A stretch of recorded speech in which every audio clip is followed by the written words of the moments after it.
Yeah, go for it, man. Okay. Hello, everyone. Welcome back to Plotlines. I'm your host, Connor. And if you like what we're doing here on Plotlines, please like, share, and subscribe. We are very close to getting 500 subscribers. It would be really incredible if we got 100 or 500 subscribers while we're streaming. That would be pretty awesome. Again, if you like what we're doing here, please like, share, comment, and subscribe. Join our Discord if you're interested in continuing the conversation outside of podcasts and YouTube, but in a more relaxed scenario. And you can ask questions there and the like, as well as if you're in need of a rosary, please go down to the link and go to Bishop Sheen Rosaries. Use Plotlines 10 to get 10% off all purchases. And tonight I have Rob and I have Anthony from Avoiding Babylon. I think this is the first time that I've had both of you on together. I think you're right. Rob flat leaves us every time I come on. It's like he doesn't want to show come on screen with me. I don't know why. I know why. He gets too much of it. That's why. You guys are witnessing me driving into work right now. So if something dangerous happens, I'm blaming you. We'll call Who the are cops you blaming? for you. The listeners, or you're blaming? No, I'm blaming you, Connor. I'm blaming you directly that you told me it's totally legal for me to be Zooming while driving. I said nothing of the fact. I thought thought you it's said not you had texting. 30. I thought you said you had 30 minutes before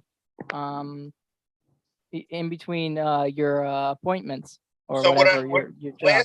Last time I did the night shift, I stayed in the city and just tried to crash in my truck. Today I got done and I said, you know what? Let me go home and shower so I feel like a human being. I'm going to be on Connor's show tonight. So I went home, showered, and now I'm driving back into work. And my shift actually starts at 10 p.m. So I should be on location in about 25 minutes, and then I'll be able to just like sit and hang for a good half hour before. JMT's here. Thanks for coming to your first episode of Plotlines. Glad to have you. Margot's in the chat. Max in the chat. Kaiser Bob's in the chat. Sorry, Negative Bob's in the chat. But yeah. So we're talking about the Italian prime minister elections, the Italian parliament elections tonight, because I would say a very important election that maybe not everyone will recognize as important. It quite is, or it definitely is. Now, the new prime minister, it appears to be, is going to be Giorgia Meloni, or if Anthony knows better how to pronounce. I was going to say, Anthony, pronounce that for us. Meloni is right. I mean, I wonder if Maloney? she has any relation to Julia Meloni. Who's that? It's a pretty common name. She wrote the book. She wrote that book about the St. Gallen Mafia. Oh, okay. Oh, that's right. Yeah. Julie, right? Julie Meloni. Yeah, I haven't seen her. I mean, it's a pretty common name. I doubt it, but I know she is Italian, and I know that she has spent some time in Rome. So you never know. Yeah. So it's really interesting because from what it seems to be, from what my small research I did, it seems like this party, which is the Italian Brotherhood, or something like that, has not been. A little ironic that a woman is leading the party of the Italian Brotherhood, right? Well, that just shows how poor men are doing in this society. Brothers of Italy, I think, is what it's officially called. Yeah.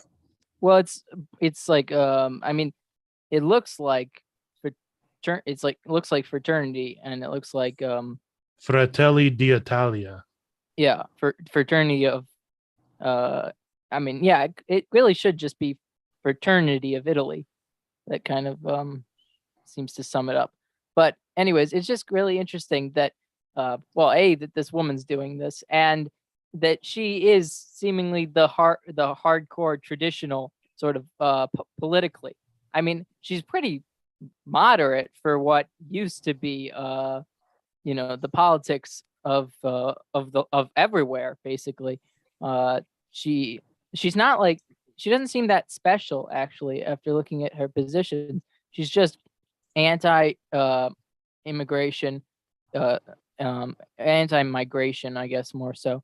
And then who was the last Italian prime minister that they made a big deal? Remember, there was a guy who was holding up his rosary. Salvini.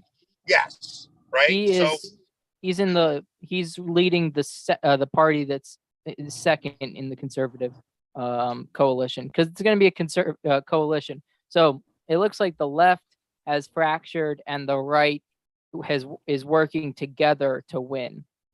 Okay. Which is really interesting. I don't know much about Italian politics. What I do know is this woman is saying completely rational and normal things, and they are trying to paint her as if she is the second coming of Mussolini, which Rob and I actually kind of like Mussolini. So wouldn't be that bad of a thing. I mean, as long as it's fascist. If it was Mussolini without the international debacles, international relations. Yeah, I think Mussolini made some poor choices in who he teamed up with. If it wasn't for that. So did the United States, for that matter, though. True. No, it's hard. It's so weird, especially with communism and Nazism being on opposite sides. It almost is, from a moral standpoint, really hard to pick sides. Yeah. Especially given Russia as our bedmates, right? And Russia was. I mean, you could argue Russia was worse than Hitler. Well, we helped them become a superpower. I think that's why we see them as worse sometimes. Is just because we crushed Nazism, but we built communism. Basically, we ensured communism would survive. Who was responsible for more deaths? Was Stalin? I think Stalin was. Yeah, but if you would allowed Hitler to stay in power for another 10 years, yeah, I have a feeling it would probably be equal. I mean, they were both murderous psychos. So to be fair, they're both just forms of socialism. Yes, no, indeed, they really are both left-wing opinions. Mm-hmm.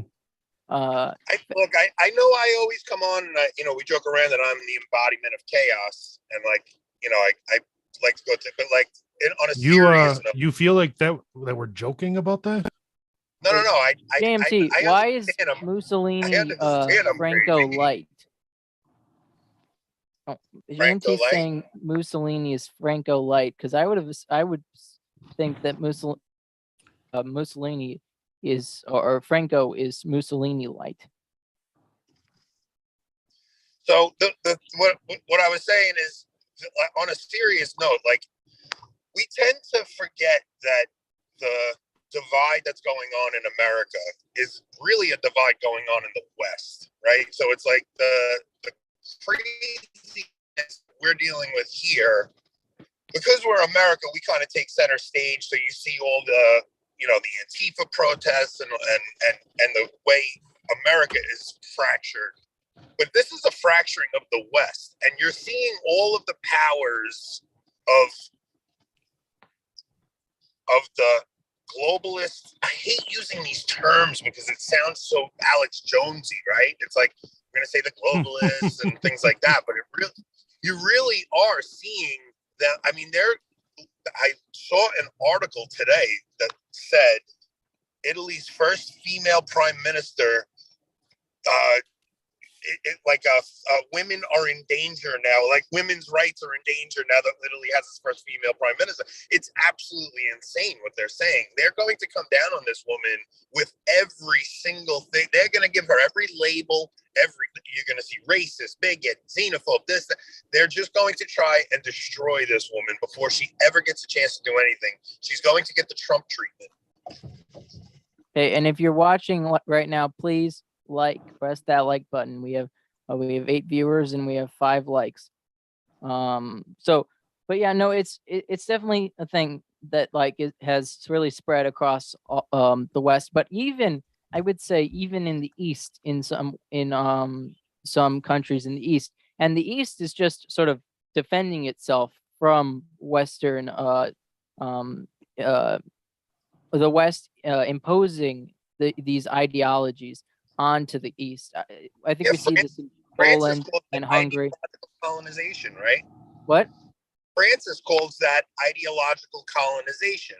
So, like, we will tell these Eastern countries, we will give you aid if you adopt our worldview. And our worldview always comes with the baggage of the rainbow cult, and it always comes with the baggage of I don't know. I don't want to have your video get downranked, but with abortion, it's like those two things go hand in hand. If you want any help from the West and from America specifically, you have to have these things adopted into your culture. Yeah, no, it's definitely true that it's the dominant. Any dominant group tends to place upon everyone else their ideology, and these countries are beginning to say, no, we don't want your ideology. And because America is really the center of power and the center of ideology, it may have started in Germany, it may have started with cultural Marxism, it may have really flowered under Hitler and Stalin, but it embodied or it infiltrated the countries that defeated them. I don't know. It was already here. I mean, it was already in the US. Prior to that, I would just say that What, communism? oh yeah, well, communism and socialism and I would say Darwinism. I would say anarchism was more popular. Well, they're all just different forms of nihilism, different stages of nihilism. I mean, Yeah, no, it's all just four. It just seemed like it was inspired by the downfall of the other more active, more powerful strands to become more like them.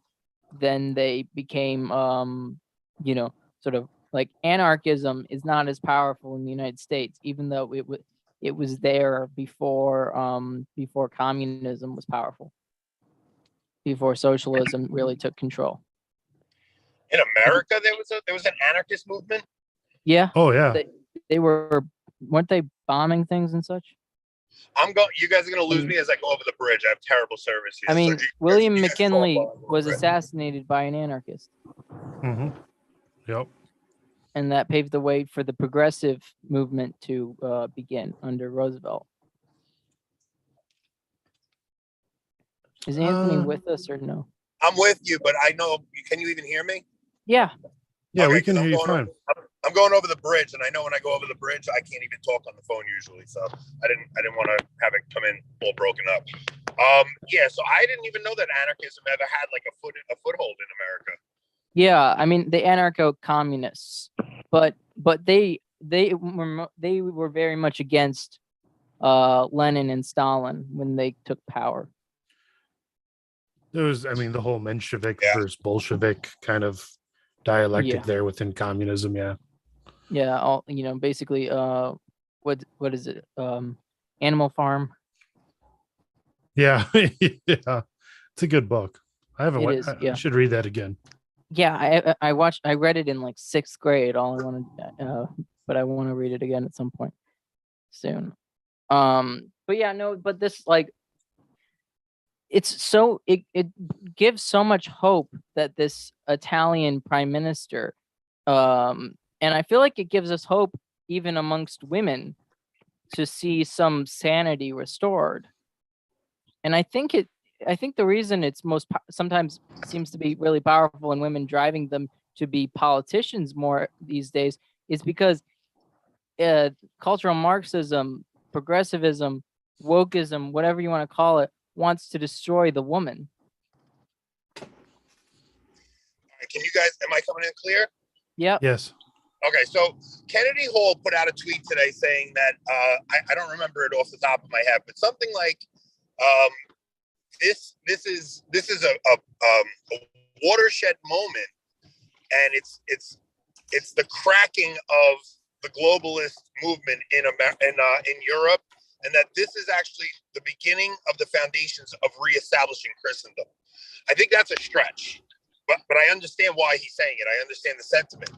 He's saying, look, this woman is getting up and she's saying, I mean, I only saw a little short snippet of what she said, but she's explaining what's going on. Like, they want us to be considered cattle. We are just here to consume, right? We're just consumers to them.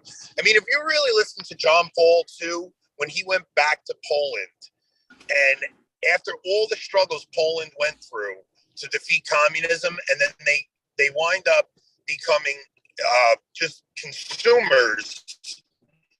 And he was so mad at them.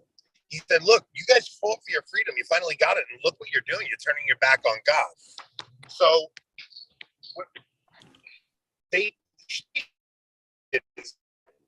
they're trying to make everybody into consumers. That's why they're trying to get rid of our identity as a family. Our identity is male and female. So she comes out and says, God and country, like everything for God and country.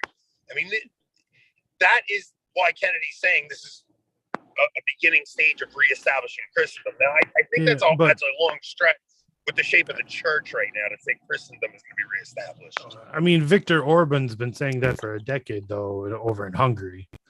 You know, Poland's had similar leaders. In both Poland and Hungary, largely, I mean, they implement pro-family policies and they have this veneer of Christianity, but at the same time, they're largely in step with the alphabet crowd. You know what I mean? So that's what I worry about that too, right? It's like, all right, she's saying a few good things. She's saying things I wish Trump would have said more, but Trump said a few good things too. Now, she is anti LGBT and stuff. She is. It's easy. It's easier to say that. I know, but she is she's like, my understanding is she's a recent politician, so she hasn't even been around very long. Like, she's about Catholic. I heard her say something about how she was heartbroken with John Paul II passed. So I mean, when I say I'm going by, you know, we only have the media's portrayal of her.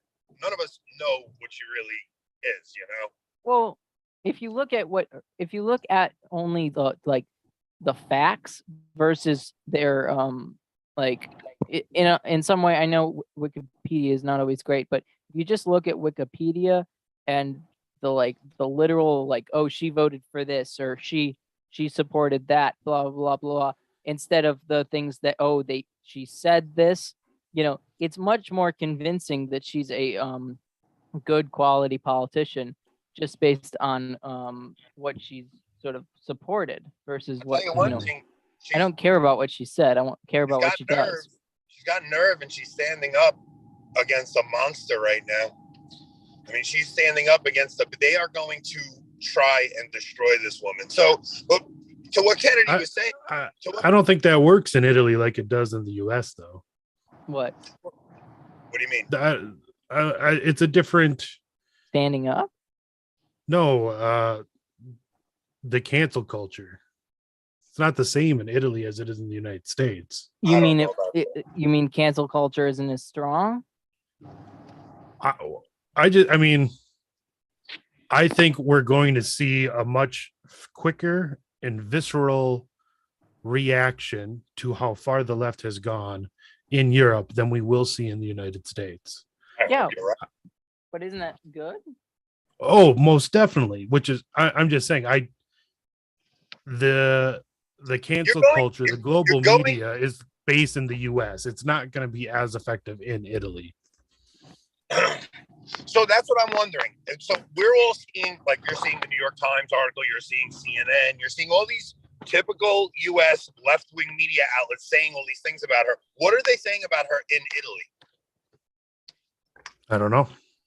Oh, because I saw the German chancellor came out and she was saying before this is before she got elected, that the UN will use every power in it, every bit of its power to basically quell any power that this woman has. Like they'll go around, they will not use the standard democratic processes that they've used in the past. They will use workarounds, basically. I mean, I wish I had these pulled up, or I wish I could show you where my references and sources are. It's kind of hard when I'm driving, but yeah, I mean, I think to see all the apparatus turn against this woman.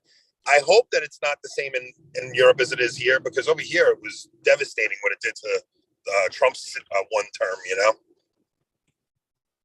Yeah. I mean, there were less people that voted this time around. I think it was 7% lower than normal in Italy, which is kind of interesting. Also, she's interesting. She wants to change the structure of the government to a presidential system. I don't know if that means necessarily anything, but it's just kind of interesting. It would strengthen her role. Yeah. Or, I mean, granted, she'd have to be elected as president, but it would make it a more stable government, definitely, than the parliamentary system.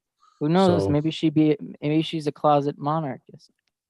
Well, why didn't this happen in France when Macron's election was up? Like, why weren't they able to put it up in France? The French hate everyone. well, that was when was that? A few years ago? No, like It a few was last months year. ago. It was a few months ago, and it's like France, more than anyone, has been infiltrated by the Saracens. Well, they hate all their politicians.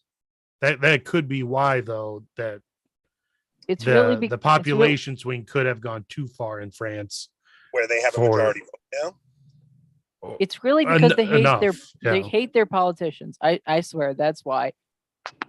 I don't know anything about European politics. So I almost feel like I'm so ill-equipped for this show, but I'm pretty ill-equipped for every show we do. But I also think Le Pen is unlikable. That's why. The opposition to Macron is incredibly unlikable, and she doesn't have any roots in any good places. I'm pretty sure she's pro-abortion. With Le Pen, it was more she was simply the opposition to Macron, where she, they had nothing. I mean, it's like the Republican Party in the U.S. All they are is an opposition party. They have nothing to offer. That makes a little more sense now. That's true. The French have literally nothing. They are. Did you know that their monarchy makes more money for them, even though it doesn't exist, than the British monarchy does? Well, what do you mean? Is that just like a government? The tourism for like Versailles, the tourism for the monarchy in France is more profitable than the. But they don't even have a figurehead as a monarch in France. Well, exactly, but that's the point. Their monarchy, even dead, basically, is more profitable than the current English monarch. I didn't know that. Yeah. I mean, but first of all, the current heir to the throne in the Bourbon heir to the throne is so likable, is so like a matter of fact, is so Catholic. In France? Yeah. Aren't there a ton of prophecies about a good French king coming back?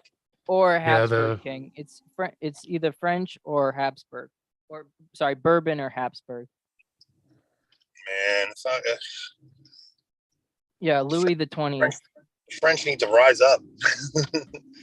Yeah, no, if they reinstitute their monarch, I mean, the French monarchy is so interesting because they almost had a French king, back in the 1870s, I think, or 80s. What? Napoleon? No, that's 100 years after Napoleon. No, a Bourbon. They offered it to him with one condition, and he turned it down. What was the condition? They needed to keep the tricolor flag. Turned it down over the color of a flag? Yes, because it was symbolizing that he wasn't going to be a real monarch. Yeah. So first off, I'm in the Bronx right now, guys. If you could see what I'm looking at on these streets over here, this is like, if you want to see the pits of America, I'm in one of the worst neighborhoods in the Bronx. I'm like, the amount of homeless people on the side of the streets right now is incredible. Oh, JMT says that the bourbon or the bourbon line or Louis the 20th is the Spanish. Well, the bourbons themselves are French. They just ruled Spain. That's not the same thing as being So Louis the 20th. He is descendant of Spanish kings. It's just that he is a descendant of Louis the 14th. So he is the proper heir to the throne, and he's it's just the only reason why he's not, or he wasn't, or he I guess he didn't fall victim in the same ways to the other bourbons was that he was still in the line. No, it didn't pass to the Orleanese branch. They're pathetic. The current one's pretty good, but he's gotta like the take first. this call, guys. He's the Okay. first good one in forever. Oh, is he not coming back? No, he'll be back. He's just taking a phone call. Oh, okay. I couldn't. He said it so quickly, and I couldn't tell. But yeah, no, it's so interesting with France, but also interesting enough. Back to sort of the defend God, country, and family part. They say that it's like just referencing a fascistic motto, but it's just the most. It's what everyone used prior to the existence of fascism to begin with. Yeah. I mean, there's nothing new about that sentiment or even that specific language, as far as I know. Just because the fascists use similar language, it doesn't make the language then bad. Well, and even no one can tell me why fascism is bad, to be quite honest. I don't think it's the most preferable form of government. Well, I mean, would I prefer a true monarchy? Yes, but fascism, as it was used by Franco and Salazar, was always meant to be a transitional form of government to monarchies. Well, Charles and I stick with the Charles's sort of view of fascism, and it's very much that Franco and Salazar and Dollfuss were not fascists, and that fascismo can only be understood in an Italian context, because it was made strictly for Italians, which, as Rob and I have discussed, fascism doesn't exist. Italians. What, Anthony? Can you actually tell me what fascism is? Like, what is fascism? Also, fascism technically is left wing. It was created by a socialist. Isn't it like the uniting of government and industry?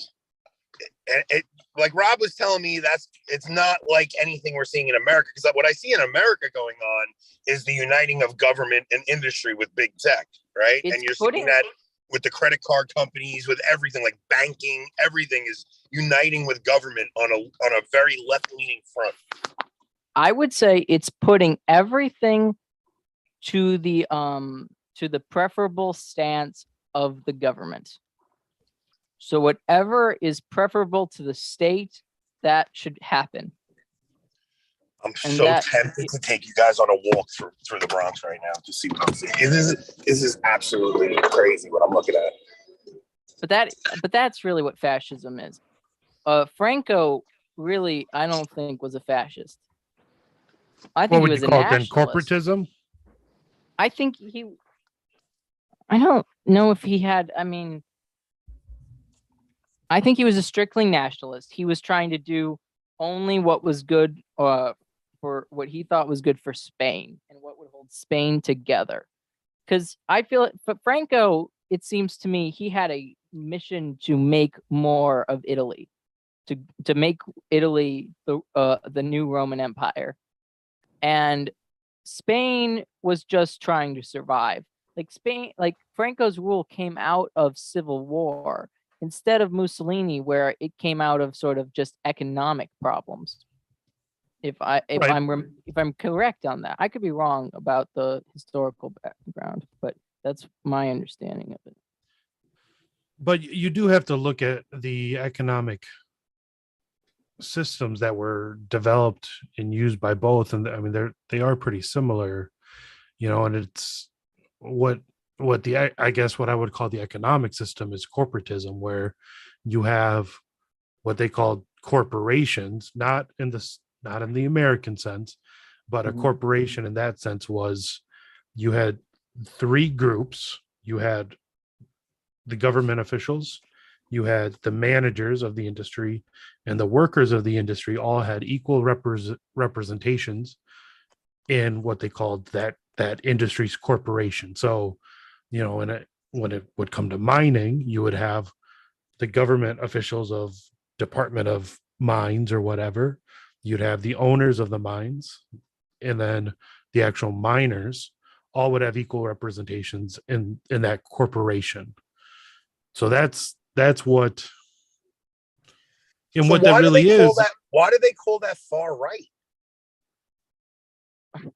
Well, okay, so like economically, it's very left wing. That's why it started in a socialist context. I don't know if I'd call it. It's not left wing. I mean, it's left wing.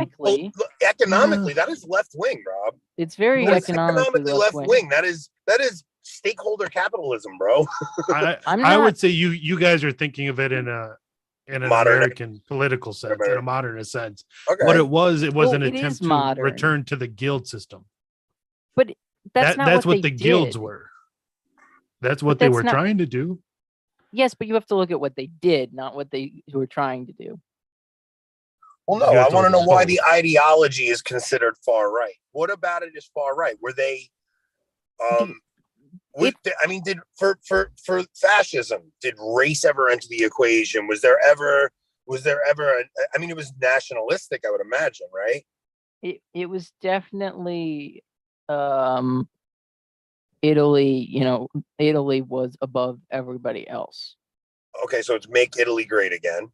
Yeah, no, but to a different extreme. It was like it was like we were the Roman Empire and now we will become the Roman Empire again, which isn't healthy and not good. And the Roman Empire wasn't good isn't something specific to its aspire to. If they said, okay, we want to be the Holy Roman Empire, that's a completely different thing. Oh, the Holy Roman Empire. That's what I was just going to say. Yeah, if you're trying to become the Holy...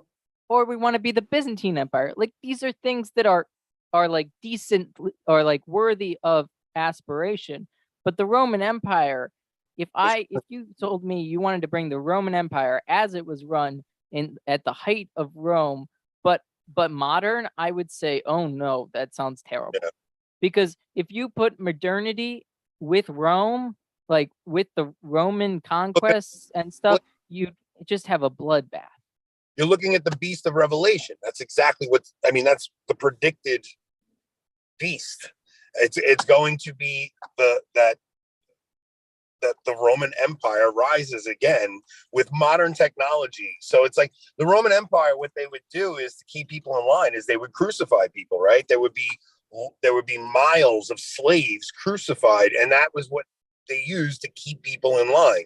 Like if you stepped out of line in the Roman Empire, you would be crucified, you would be tortured, so that was what they did. So today it seems like that's kind of what they're trying to do again. They're trying to get a system of control put in place where they're not using the atrocities that they used in the Roman Empire, but they're using cancel culture in a way where you get ostracized from society.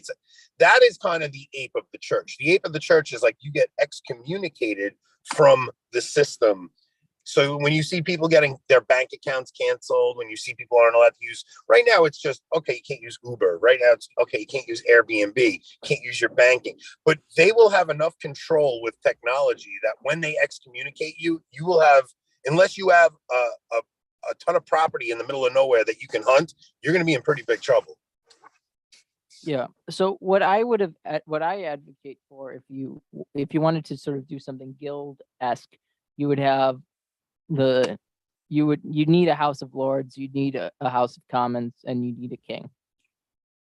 And the thing is, okay, so Franco, ego is really what got in the way of all these nationalists, or just the Italian fascists. Like, if you remove ego, you get humility, and none of these guys showed humility, at least to enough degree to return power to its proper place. Now, Franco had the most humility because he offered the throne to Otto von Habsburg, which Otto turned it down. I don't. It's hard for me to say whether or not that was a good move or not. And then also he eventually handed it over when he died. He always did mean to give it. He always saw himself as a regency.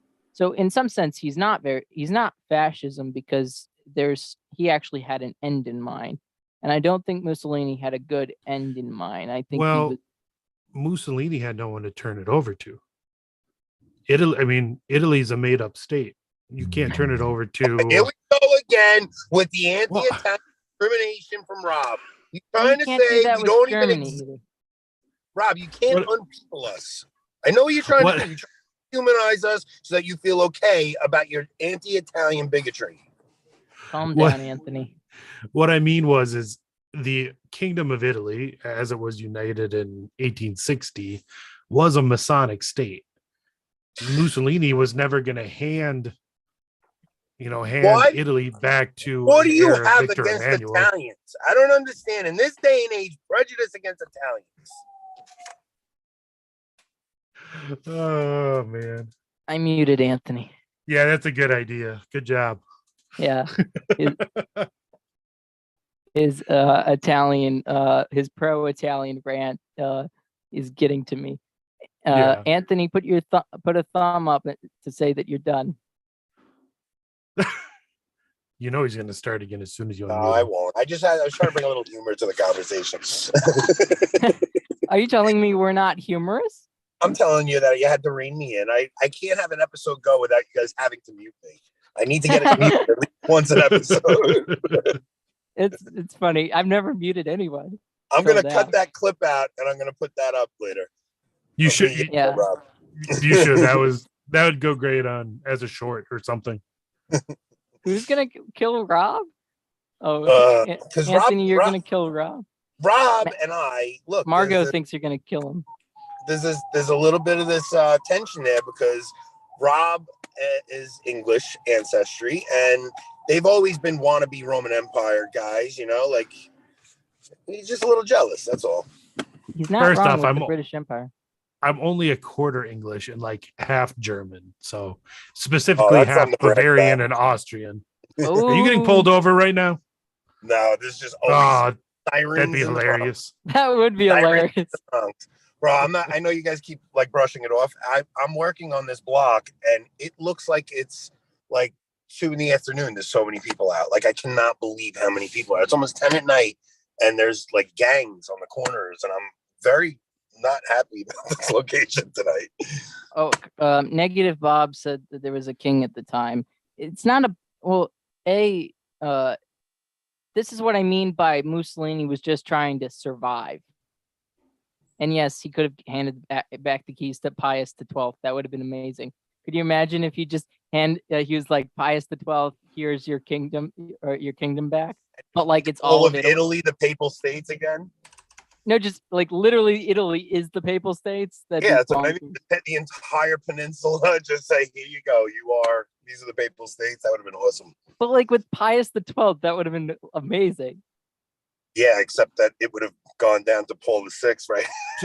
To be fair, Hey, you He don't know probably what would it have would handed it turned over to into. Pius the 11th because Pius the 12th wasn't Pope until 39. So things Okay, were fine. already a little far along. Hey, we would have had Pius the 11th and Pius the 12th as the kings of all of Italy. Or the Yeah, I feel like I don't know enough about European history. You know, you guys have a way better grasp on it than I do. So it's but to get back to like what is happening now. We have 15 viewers, 16 viewers. Please like it. Yeah. Are they all our viewers? Are they all trivia show guys that you recognize? The only one I see that's not in the comments is Pantaleon. Yeah. Okay. So like from here, do you see this woman sparking a movement throughout all of Europe, or do you see her being stranglehold and not able to get much done because like doing something similar to what happened with Trump? So I don't think anyone can have what happened to Trump happen to them, to be honest. Especially if they have some sense of decorum. I feel like Trump's lack of decorum allowed himself to be railroaded. Yeah, you think they can come up with fake things to bog her down? But it wasn't the fake things that bogged Trump down. It was his. Wrong. It was the Russia hoax. It was the Russia hoax. It was Ukraine. It was the impeachments. Like those things made it so that Trump was constantly doing something other than what he wanted to do. Listen, I'm not even a Trump guy. How do you think the country would have reacted if he was a kind and gentle man? He would have never been elected. That's not I don't think he needed to be gentle or necessarily kind. He just not necessarily always, but just like I know what you're saying. I know what you're as saying. A normal person. If he's like a DeSantis type character. Listen, I'm not even a Trump guy. What I'm saying is they can come. Okay, look. Like Florida loves DeSantis, and he gets they try and railroad him every step of the way, and he still triumphs. He's not. But he is the governor of a state. Okay, he's not on the. Florida represents the United States, to be honest, pretty much. Right, as a whole, he's not on a national platform, right? So when DeSantis gets in, if he gets in as president, you don't think they're going to do the same thing they did to Trump to him? Of course they are. Trump made such bad decisions. He kept a lot of people in places that he should have fired. Everyone, every president comes in and fires everyone they can and replaces them with. Trump had no idea what he was doing with their cronies. You replace people. You replace people with people they trust. You trust, and then they set the tone for everything that goes on in the branch. And then you basically you basically then have a place where you can say to anyone to say, yes, you can do that. Go do that with your army. Oh wait, they don't have an army. No, I think you have a misconception of how deep the deep state is. I think that if you Obama clear the FBI, you can clear the FBI. It's not that hard to clear the FBI. You just have to do it first. I think it's very hard to do it without violence, honestly. The FBI doesn't even have a lot of parameters. Trump got rid of Comey. He put another guy in that he thought was going to be okay, and that guy got it. Listen, I don't think you guys realize how deep the deep state really is. If you think that the deep state, he put Gina Haspel as director of the CIA, and she was in charge of the CIA where the Steele document was created. Yeah. How do you put someone who basically tried to destroy your campaign at the head of the intelligence organization? Yeah, I don't know, man. He made a ton of ridiculously stupid decisions, and That's especially personnel decisions. He didn't believe women needed to be in the place that they should be. He didn't believe that, in real family. He doesn't believe in any of the real stuff. Yeah, no, I agree. 100%. But if this woman does believe in all that stuff, she may actually be worth something. That's a good point. That's not entirely true. Look at Joan of Arc. Joan of Arc didn't run for politics. Yeah, she wasn't. There was no politics to run for. She ran for the only thing that they were at makes war, absolutely no sense. She basically was a military leader. No, she was receiving visions from heaven. I'm saying Yeah. women do things that do things when they need to. You made the point that Trump would not have put a woman in a place where it's not the proper place for her. This woman is prime minister. She's not in a place that's proper for a family. Like she has a family. She should be home with her children. I'm not even saying I agree with that. Like I'm glad that she won, but I don't think any of us realize how corrupted we all are by modernism. Like I'm not saying what she's doing. I know is because the situation she's in is definitely because modernism exists, but she's not doing anything that is particularly at all immoral by running for prime minister. If she's pulling a Ron Swanson, then we're good. So do you guys destroy everything that feminists created and still be an active woman in politics? Do you think this is going to spark a movement throughout Europe, or is this going to peter out? Well, there's already a movement. It's just whether or not Spain jumps on or France jumps on, or Germany is just a trash bag. You'll never get them to do anything correctly because they have to do everything in an orderly way, and to change the way they're thinking would be to bring disorder, at least in a good sense of disorder, to their government. Austria is just a mess unless the Habsburgs return to Hungary. Austria is not going to change that much, I don't think. I don't think it matters if it sparks a movement. If that is probably what I mean is nothing is going to really change with the current forms of government we have. It just won't. Yeah, I agree. I think things are so I just think big tech is such a big problem throughout the entire West, that so many people are brainwashed because so much information is filtered through their lens that I don't care how big your movement is, they'll always have a way to give you the info the way they want you to see it. Margot's going to run for president.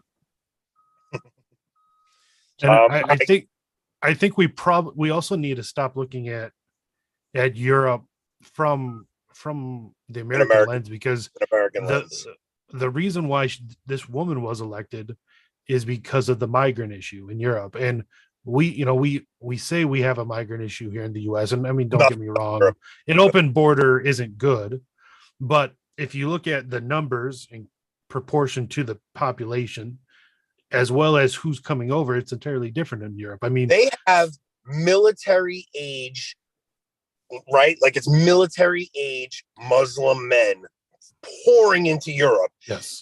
If anything sparks that, they are already in your borders.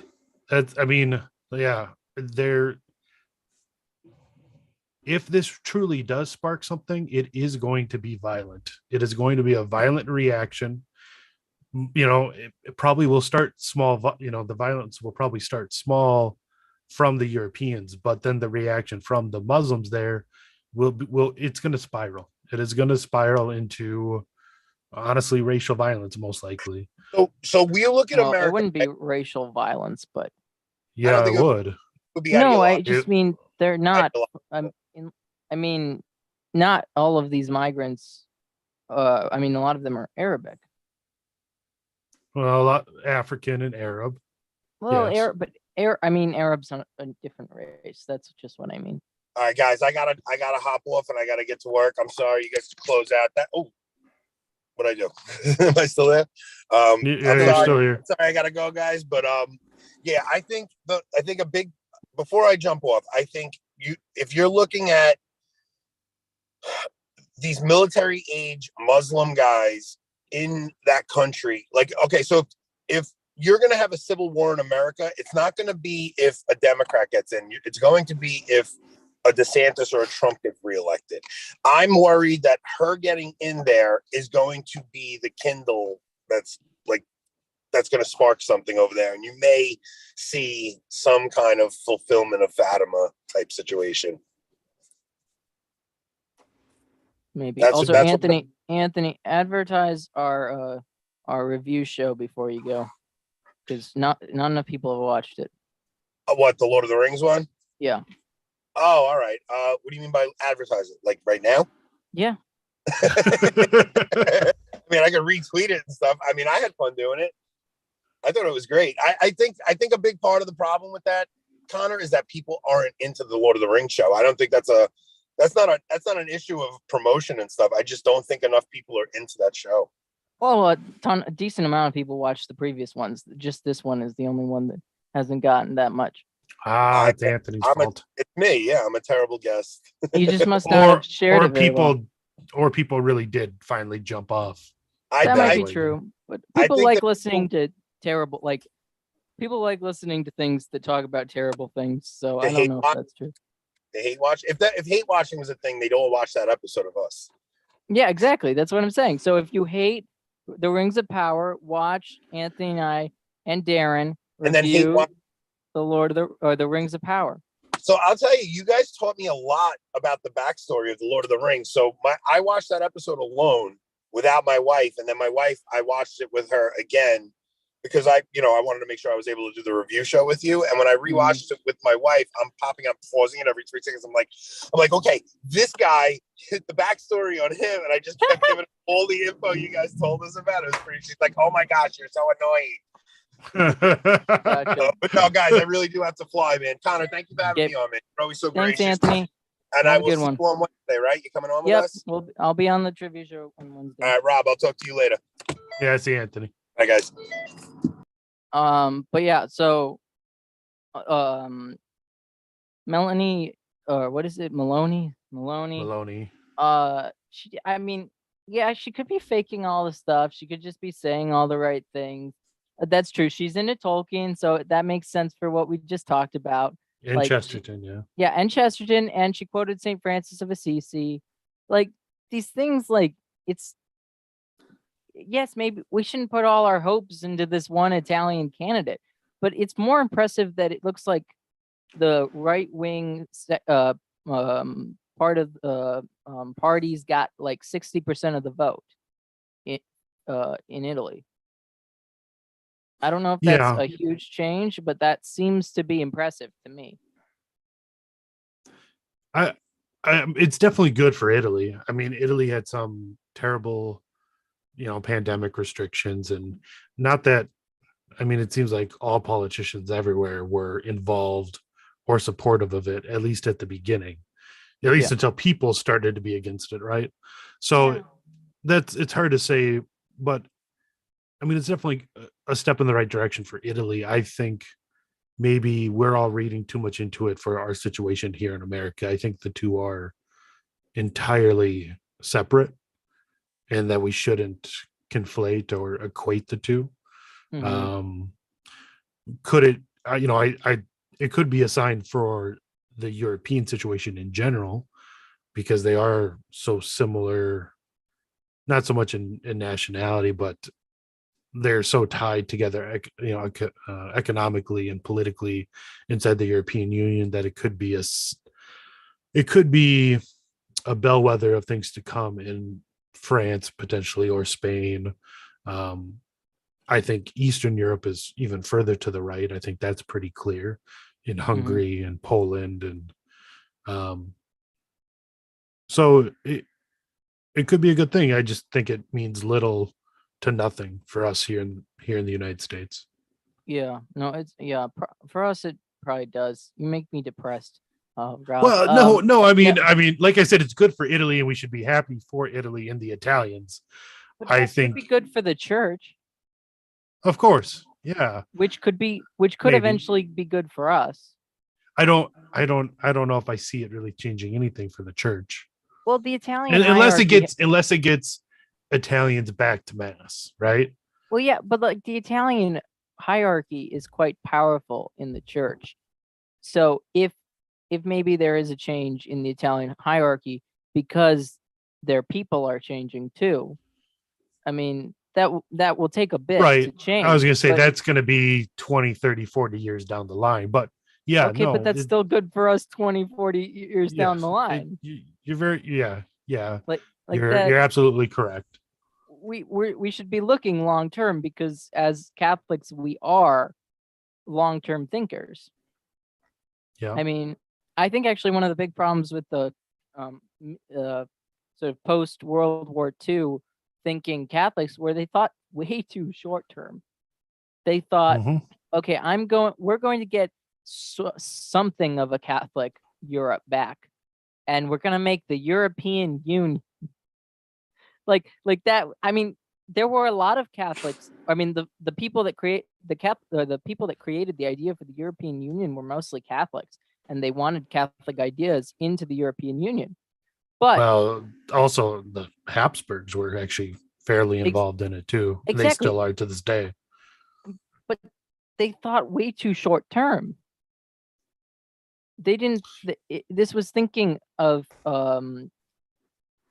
it's sort of, I guess, when you try and overreach when you think you've gained something and then you overreach and then it backfires on you because you didn't actually, things hadn't changed that much to become better. It had only just had a minor backlash because evils had been defeated. Yeah. Yeah. But there I was think a looming evil very nearby. And it was not, and it was, some of it was inside and the rest of it was in the Soviet Union. yeah, that's very true. Like, I get Otto von Habsburg's position. I get why he was pushing for the European Union. He wanted a united Europe so nothing terrible would happen like World War II, and he wanted some sense of unity. He didn't think that he thought the time had passed where he could reform the monarchy, and maybe that was true, maybe it wasn't. He had turned down the Spanish throne out of deference for the Bourbon family because the Bourbon family had saved his family. And that's admirable, but it goes to show you that people with good intentions, just when they think too short-sighted, it leads to just a different enemy. And I don't know if I think in our day and age, we can look back with hindsight and say, oh, they must have been thinking short-sightedness. They might have had short-sightedness. I don't know if at the time they would have, I think they probably thought that they were looking ahead to the future, but I think what it was is a fascination with liberal democracy. I think they had felt they had just, the world had been saved in their eyes by liberal democracy, by the United States and Great Britain. Union? Well, yeah. Like, that's what I'm I saying. know, but they're not thinking of the looming machine that's out to get them. Also, that's when she talks about not being materialistic and stuff, that doesn't scream fascism in any capacity. I think of fascism as more materialistic than anything else. I don't think you see that in. It all depends what you consider fascism. Okay, Italy. Italy is the only example of true fascismo because it's literally an Italian concept. Just because there are somewhat similar structures of government doesn't mean the same philosophy guided those governments. True. Like, they were very nationalistic in the sense of geared specifically for their nation, which is why I don't think they can be the same ideology.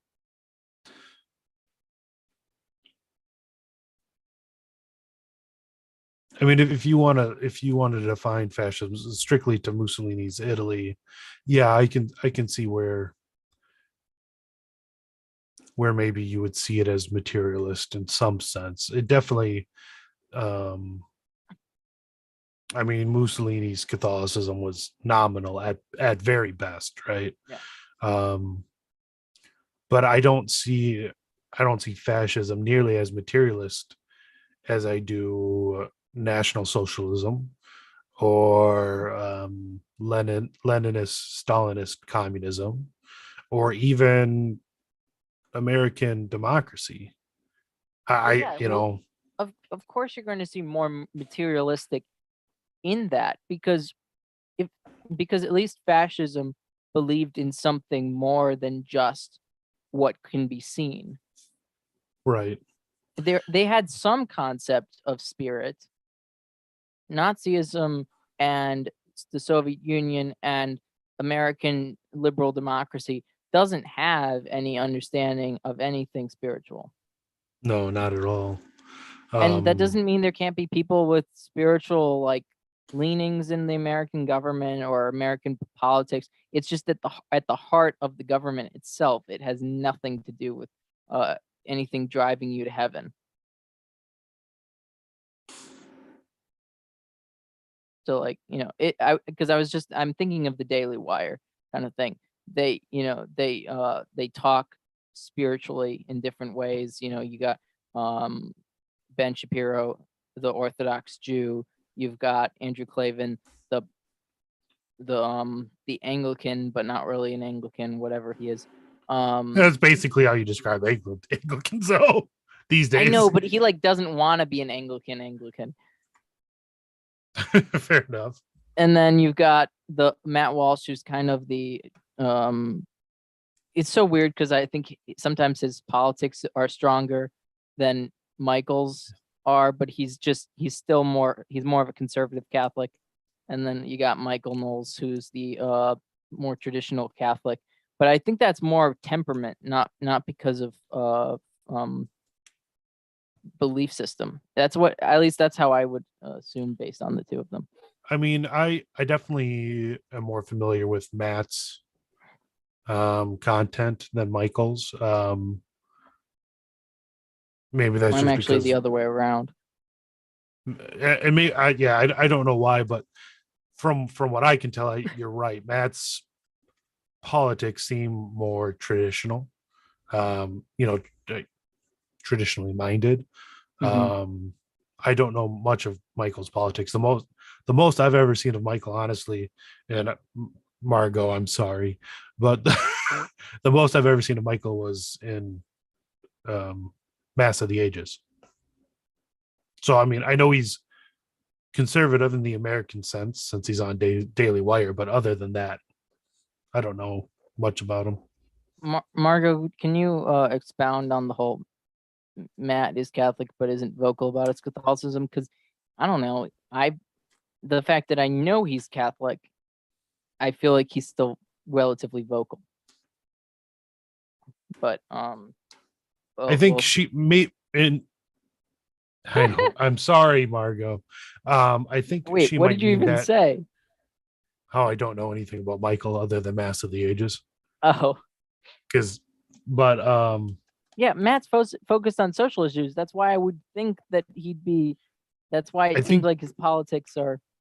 I think she means he's not vocal within the church. Like Michael's been in Mass of the Ages and has talked about his love for the TLM and things like that, whereas Matt is more focused out in the world on the social issues. But I'm misunderstanding her. No, I think Mike is an FSSP trad. That's what that's funny. Margot, why do I know he's Catholic? I did not really Margot said most people don't know he's Catholic. It seems weird to me because I didn't do much work to figure out he was Catholic. He literally calls himself a theocratic fascist in his bio. I know that's mostly a joke, but that's his humor. Yeah, I know, but why would he makes a lot of that's interesting. Apparently most fans think that he's just Christian. I can see what she's saying, because I think he comes off, and he kind of comes off as an evangelical in his what he Focuses on. yeah, but I don't mean that in a bad way because No, yeah, no, I know. It's definitely not a bad thing. Yeah. I mean, he's very good in what he does. I'm not criticizing him at all. This is necessarily. I mean, I'd like to hear more about his Catholicism, but that's not a criticism, really. His wife is more openly Catholic than he is. Yeah, in my opinion. I still think that's just his personality. I think you're definitely right. He's not. His temperament is certainly different than Michael's. Michael is literally like a Chesterton, basically a neo Chesterton in his looks and his actions. Mm-hmm. Yeah, but anyways, how did I get distracted on this? I'm not sure. Where were we? Yeah, can you bring us back, Rob? I don't even know where. Oh, we were talking about how fascism compared to Nazism, communism, liberal democracy. What is the most right wing of all the bad philosophies? What do you mean by right wing? You'd have to define that first. Well, I want your definition first because I'm mixed with what I mean by right wing. Because you can have economic right wing and sort of cultural right wing, but is there such thing as a bad right wing? Because I'm not sure. I think the whole notion is largely liberal. That whole left right dialectic is Hegelian and really kind of liberal and nihilist in that sense. So I don't know if we should even use it, but if I were to have to, if in my mind I were going to use it, I would say right wing is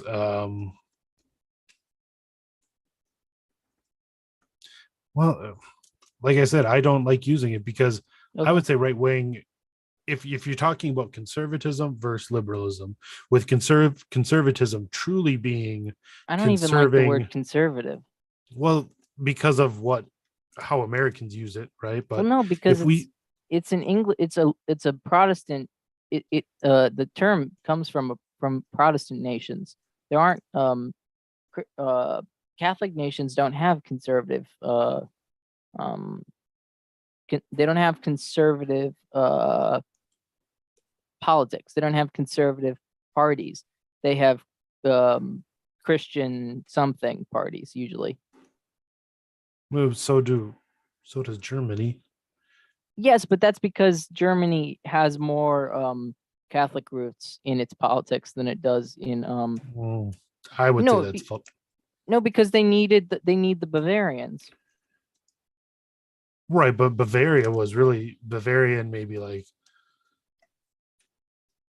Westphalia were only the two Catholic real states left in Germany. Yeah, right? And they were the majority in West Germany to start. I mean, I see Germany really even today more as an extension historically of Prussia, even to this day. Then I agree that that's where their politics is. I'm just saying they needed to engage the Catholic side of things. Otherwise, they just wouldn't be able to have any kind of quote unquote conservative party. Okay. So because they needed to get the Catholic, because the Catholics have been always the middle group that sort of decides things, but everyone needs them, or hates them. So they always founded, and because Bavaria has its own party, it has Christian in the name, and that's sort of why Christian needed to be in the political names of the Germans, because otherwise they wouldn't have any Catholics following. Because they're such a mixed sort of historically. Right. That's really why. It's not because I get that they're more Protestant in what they, or sort of more Protestant in their political stuff, or Protestant origins. If we get back to what's right wing and left wing, Yeah. if we call right wing an attempt to either conserve or reclaim, however you want to call it, Sure. attempt to get back to our roots in the West, right? You just said roots. How do you want me to pronounce it? Roots? No, I'm just entertained. Okay. But if you want to call right wing an attempt to return to our traditional forms of government, then left wing is anything, an attempt to progress from that, right? It's progressive. So if right wing is traditional government, whether that's hereditary monarchy or an elective sort of monarchy in either the Holy Roman Empire, or Poland had, an elective but lifelong monarch. And let's not also confuse elective with like democratic. Right. No, it wasn't democratic. They weren't there were democratic in any aristocratic capacity. electors. Mhm. Same thing in Poland. But in some senses, republics can be a traditional form of government too, such as in usually a much smaller area, usually a single city like Venice. A lot of the Italian city states were republics, but once again, it wasn't democratic like we think of now. But if we think of traditional form of governments as being far right wing, then you have something like communism as far left wing. Then if you want me to put on that linear scale all the other forms, I would say Nazism is probably pretty close to being very, very far left. Liberal democracy, a little bit to the right of that, with fascism maybe halfway in between, because I do see fascism as an attempt to move from liberal republics, liberal democracy, back towards more traditional forms of government. You saying but if you're saying fascism is in between liberal democracy and Nazism, is that what you're saying? No, it is between okay. liberal democracy and in traditional governance. Okay, but like, is it? It seems like there's such a big, like, there's so big gaps between all of these. Like, it's definitely not. They're not close to each other, even in like in form of government. It depends. I mean, from where we live now, it might not seem that way, but to someone living in Europe in the 1300s, they probably all look pretty similar. No, wait, what do you mean? Well, when you're saying that these forms of government seem like they have large gaps in between them, I think that's a modern perspective. Okay. I think Is it because we're supposed to believe that they're all so different? yeah, Okay. I think so. And that we really shouldn't think that they're all so different. It still feels like they are. I don't know, Well, yeah, I mean the quality of life between a Soviet peasant in the 30s. Well, I guess I shouldn't say in between someone in America in the 30s, because the Great Depression probably evened it out. But if you look at someone from Russia in the 50s compared to someone from America in the 50s, yeah, there's large differences there between quality of life, between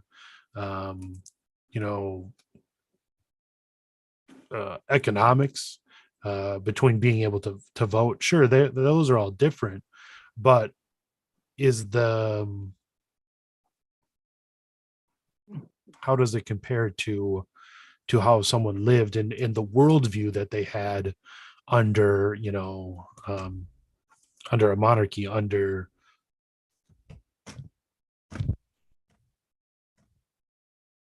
feudalism. That's the word I was thinking of, feudalism, Mhm. right? I mean, it's the whole worldview, I think, It seems like in our Charles modern III. age. It seems like Charles III actually has a decent understanding of feudalism. Charles least- III. Who are we talking about? The Which currently Charles? King of England. Oh, that's right. Forgot that whole thing happened. Yeah, it does seem really odd that happened. But I mean, I know we don't like him for for sort of seemingly globalist reasons, but he also has some, like, the way he individually ran. It sounds like the Duchy of Cornwall seems very feudal and probably very old fashioned. In really, I guess when we think of right wing, I guess what I should really say is, true subsidiarity, true Yeah. governance at the lowest level possible. I feel like and that's I what we think want the right wing to mean, in some sense. that's what some people claim. I mean, but I if you am really starting to agree with just like that the right, like, the more we talk about it, the more that, like, the right and the left sort of is just an annoying like annoying system of discussing this. But I also don't know how to balance it, you know. You know what I mean? I well, don't know how to talk about it in another form that other people will understand. well, one good way to I guess one way to possibly look at it is like, we think of that as a line, right? And both parties will try to convince you that Republicans are on the right hand side and Democrats are on the far left hand side, and that there's all this space in between them. When really, it's I've heard it described as a horseshoe. Hey, Yeah, I've been I forget where I describing heard that it recently, like that. but where those two ends are really close together. But I don't think there's necessarily a lot of space in between them. I think really they're just really close together on a line. So I that makes sense. But the worldview is the same. A When you horseshoe have, line, no. yeah, well, when you have This is like your grand alliance, your grand alliance or holy alliance reference. when you have the Republicans come out and say that they want to implement a 15-week national abortion ban, which, don't get me wrong, abortion should be completely illegal everywhere. But it shows you that their worldview is the same as the Democrats. When you have these politicians who ideally in the United States are supposed to look after what their state, the people they represent want, that should be their concern, right? But yet everything they always talk about is national in scale. They want to implement everything for the nation as a whole. And we've lost this whole notion of subsidiarity, which I think is what we really need to get back to. But I don't think we're going to do that with our current government. Yeah. Also, everyone, check out my interview with Monday Radio about Elizabeth II and Charles III. He's an awesome guy, very intellectual, very smart, and just talking to Europeans about politics, it might be the most interesting thing. I find it fascinating, and I wish I knew more, and I wish I sort of understood where they were coming from better. And that's kind of what I'm trying to do. And I think that's what Rob and I are both sort of trying to do, is trying to break out of the American mindset. Yeah, and it's hard to do. It's incredibly hard to do when you're inside of a world entirely created by that mindset, right? I mean, how do we find other ways of thinking when the very tools that we use to do research were created by this way of thinking. I mean, we're talking on a platform right now that controls the way we think, the way we communicate, the way we disseminate information. So how do you break out of it? I honestly don't know. Well, But it's I think we need to also, figure that out. I think it's also allowed us to know way more than than our masters would have allowed us to. Yeah, that might be the downfall. Their downfall, right? Hmm. Which is why I think we see them scrambling to further control information through censorship, through algorithms, all of that. I think But they actually have a harder time squashing Catholics than they do like generic right wingers.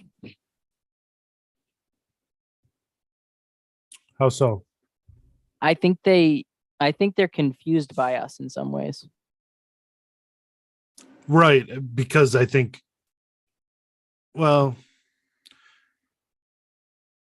There are I some would of say us that so, aren't so confusing to them, well, but yeah, a some lot of some us are. Catholics have stepped out of that dialectic that they've probably purposefully created, right? So Mhm. they're not used to that. It's completely alien to them. So yeah, I can see where it'd be hard. It's hard to combat in their eyes Like they because don't they're understand what we're talking about right. And in a what's lot of funny is ways. when I get into a discussion, or more often, it could probably be more accurately described as an argument with Mhm. someone on Twitter, whether left or right, right? Like some of the things I'll say, someone on the American right will assume I'm a leftist, right? But it's then you'll say something that they would imagine is on the right, and they'll be entirely confused. And the same thing someone goes for on the left. Something I say will someone on the left will assume I'm a Trumper, right, or MAGA or whatever, and then I'll be like, nope. It just confuses both sides, and it's because they're so used to that left right um dialectic. Yeah, I really like Margot S is confused how we're confusing them.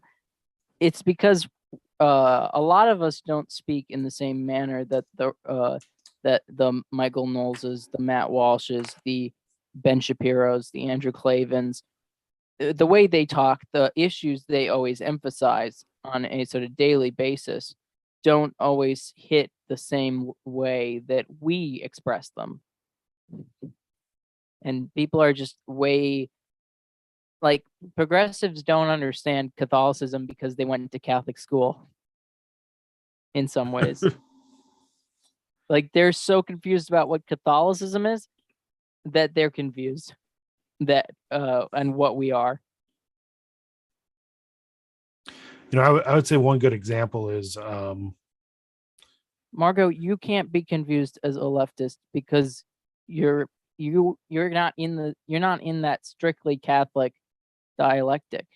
You're a Daily Wire fangirl. I think you're in both in some ways. I think one good example is the 2020 election. You have so many people on the American right that are still um what's a good way of putting it, still engrossed with that election, or still enraged at that election, um when it's like even immediately afterward, it was honestly I couldn't care less, because Yeah, I can. really as a Catholic, what should a national democratic election of honestly someone with tyrannical powers, what do I care? While Trump was better, it still is a violation of subsidiarity. And I think the system as a whole is broken. So all the 2020 election did was bring that brokenness to the surface a little for more people to see, when I think a lot of people, well, I shouldn't say a lot of people, but a lot of traditional Catholics already realized this. So it wasn't a surprise. It wasn't anything to be outraged about, because it's more like just, well, duh. That's what happens in this sort of system. Yeah. Margot says she's trying to convert the Prots, and that's why she's in that dialect. Or is it dialect? Or Dialectic. dialectic, sorry. Interesting. But yeah, no, do you like Orban? Do you like him? I don't know a ton about him. Well, first, he's not Catholic, so that's a strike against him. But He is raising his kids Catholic. Is he? Yeah. Because his wife is Catholic, right? Yeah, and he committed to raising his kids Catholic. So there's a lot of good things about him. Don't get me wrong. He's pretty much cut off migration to Hungary. I mean, they've even built a border fence around the whole nation, if I remember right. He's implementing pro-family policies to increase family size, and it's working pretty drastically and quickly, actually. So that's great. They're working towards greater integration with neighboring countries such as Austria, such as Czechia, Poland to some extent. So it's funny, you're seeing these democratic nations work with what historically they would have been under the Habsburgs, so I think that's interesting. But I guess the question I have in my mind is he doing these things because they are the right thing to do, right? Because it is right and true and beautiful. Is he doing it for those reasons, or is he doing it because he thinks that's what will bring Hungary more prosperity, more power, which those aren't necessarily evil ends, but they're also not inherently good either, like doing something because it is just right. So that would be the one reservation I have. And obviously I can't know the reasons he's doing those things. So the things he is doing do seem to be good. Yeah. That's and I don't know if he's tied in with some of the the whole WEF globalist front. Other people probably know more about that than I do, but I know he dislikes Soros. Well, Soros is a Hungarian Jew that was a Nazi collaborator, so exactly. I'm not surprised. Also, I put in the chat the link to Anthony, my review show. So if you're interested, click that at the end of this. Is there any other sort of example of a politician, a European politician maybe, who sort of represents something that we should stand behind?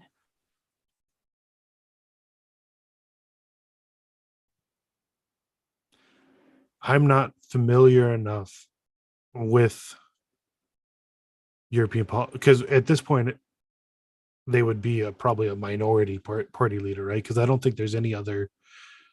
And Poland has implemented policies similar to Hungary, but at the same time, they've also implemented some pro LGBT type policies too. So Poland seems like more of a mixed bag than people seem to realize. Okay. And I guess I just maybe whatever conservative leader is there in Poland is just not as maybe charismatic as Orban, because I just don't know who that is. Yeah, Poland does seem like it's trying to be under the radar. Maybe I'm wrong about that. Yeah, and I guess in Central Europe, between the globalist West and Putin's Russia, it's probably not a bad idea to stay under the radar. Yeah. But I know Poland is also, they've drastically increased military expenditures just since February. So But I guess I'm not familiar enough with European politics to truly know of anyone else similar to Orban or similar to now Meloni Maloney. or yeah. But I think we're going to see more and more because I think there really is going to be more visceral reactions to what is happening in Europe, whether it's the Europeans' response to COVID, whether it's the response to the migration. I mean, the cultural and social fabric over there is disintegrating. Um, I think we might see it maybe more in the Nordic countries first, because there is more social and cultural cohesion up there. It is much more homogenous besides this new influx of migrants. Um, so we'll see, I guess. But Yeah. Carissa or Jason are watching and say hi. I think that must be Carissa. Carissa, yeah. I thought so. Jason would probably use Tradman, but I don't know.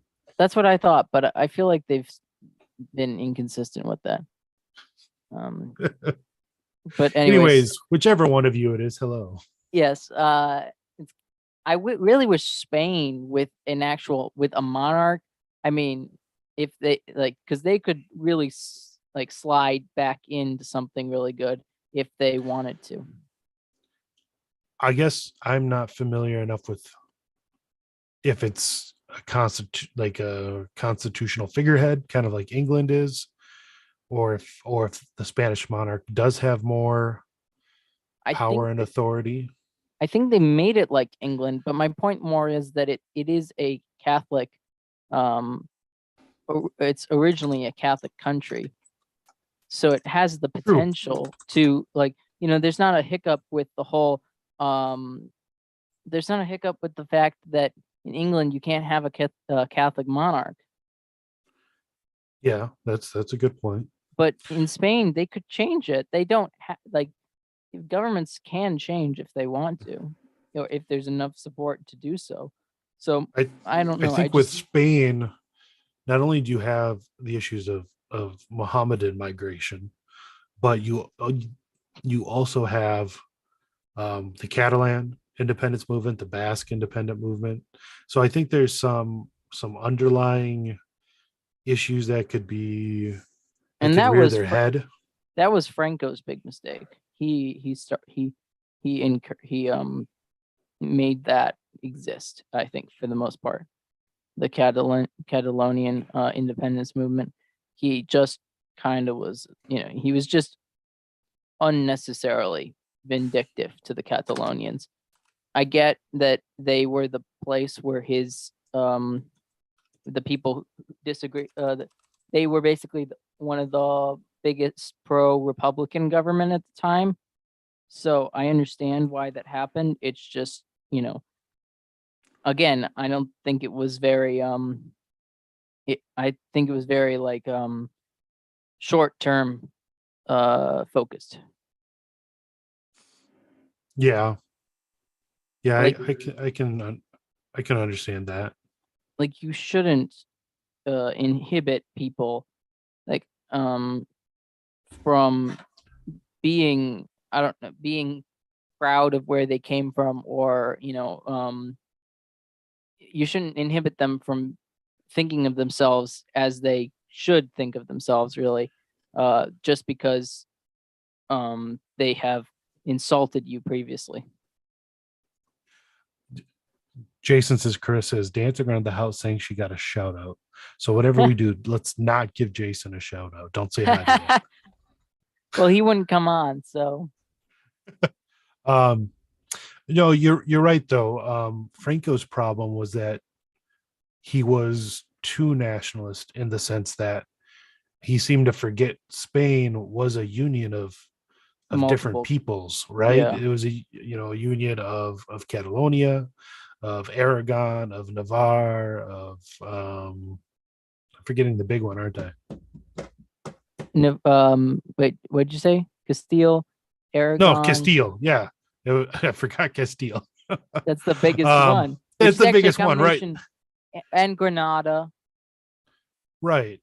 So Franco wanted.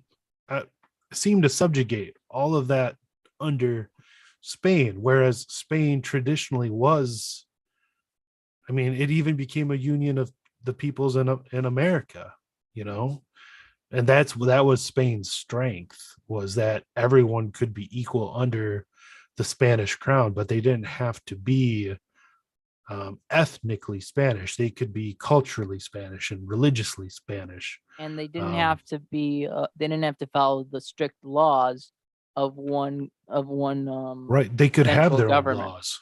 Exactly. And that was the beauty of Catholic Spain, of the Spanish Empire. It was their strength. And The Carlists call it the Spains. right. I mean, because New Spain, Spain here in America, it wasn't a colony; it was a viceroyalty.